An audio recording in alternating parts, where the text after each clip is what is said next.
Bueno, Edwin, gracias al básquetbol también, pues lograste hasta graduarte, ¿no? ¿Cómo es que dices y decides, o también influencia de tu madre o de tu padre, de que tenías que seguir una carrera universitaria, o que empezaste a trabajar antes? ¿Cómo fue esa etapa de tu vida? Aquí hay algo interesante. Ajá. Cuando yo estaba en el colegio y salí de bachiller, yo quería ser militar. ¿Militar? Sí. ¿Y eso? Bueno, acordate que yo salí allá por el año 85 Ajá. de bachiller. Ah, ok. Estábamos en el apogeo de la guerra. Ajá. Y habían muchos compañeros que habían salido antes de bachiller que habían ingresado a la escuela militar. Entonces había una moda.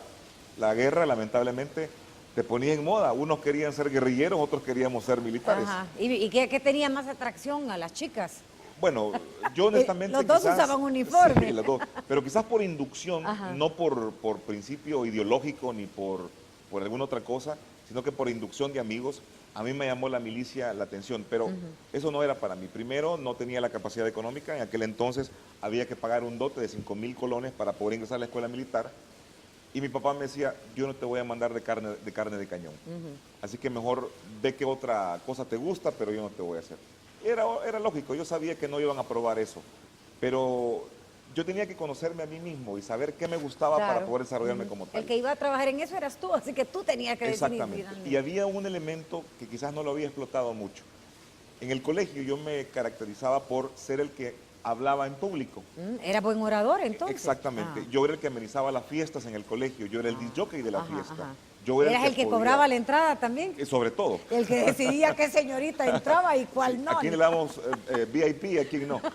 Entonces, yo empecé a recapacitar en todo eso, y a mí me gustó mucho escuchar la radio. En aquel entonces estaba la Radio 10, Radio Teatro, 1080 comenzaba a salir, Femenina estaba en su mejor apogeo. Bueno, y tenía ya esa voz, me imagino también. No, para nada. Esto viene valor agregado más adelante. Uy, vamos a ver cuál es el secreto. Sí. Entonces, a mí me gustaba, yo jugaba de radio, jugaba de poner música. Hay un amigo que se llama Ademar, ojalá que lo esté viendo el programa. Con Ademar jugábamos de hacer las radiomaratones de música. Ya. Ese nos hizo militar, ¿no? No, era un tipo muy dinámico. Ajá. Y entonces había una idea de qué podríamos ser.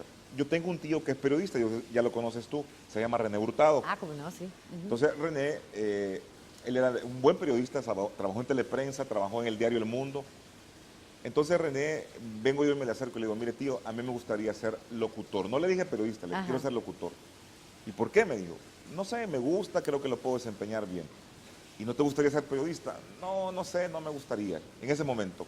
Pero él me empezó a dar muchos tips, él me dio muchos consejos, y fue donde me meto a la Radio El Salvador. Entonces, gracias a tu tío. Exactamente, él fue el que me llevó a Radio El Salvador, y comienzo a practicar, a ver, a conocer todo lo de la radio. Estoy hablando ya por el 85, 86, en eso pasa el terremoto.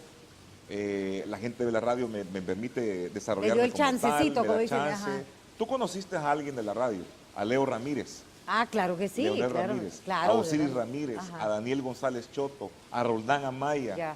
Toda esa fue la gente con la que yo comencé en la radio y que me ayudaron mucho. Fueron mis maestros primarios en ese sentido. ¿Y entonces de la radio saltaste luego a la televisión?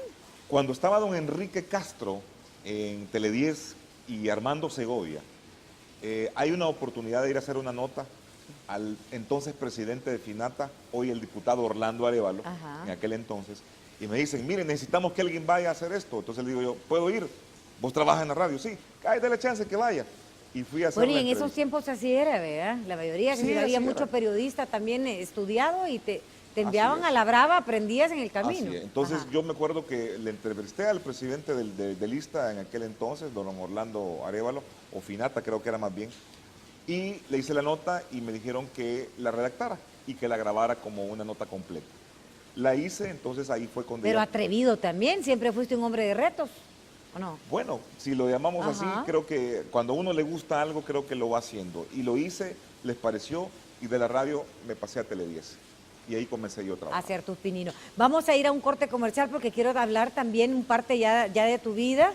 Cuando es que te casas, ya tienes hijos, ¿verdad? Y todo. Abuelo, si no eres todavía, no, todavía, ¿verdad? me falta un poco. Bueno, y que se tarden más todavía. Por favor. Así que vamos a hablar de esa etapa también de tu vida, para conocerla. Vamos a ir al corte, pero ya regresamos.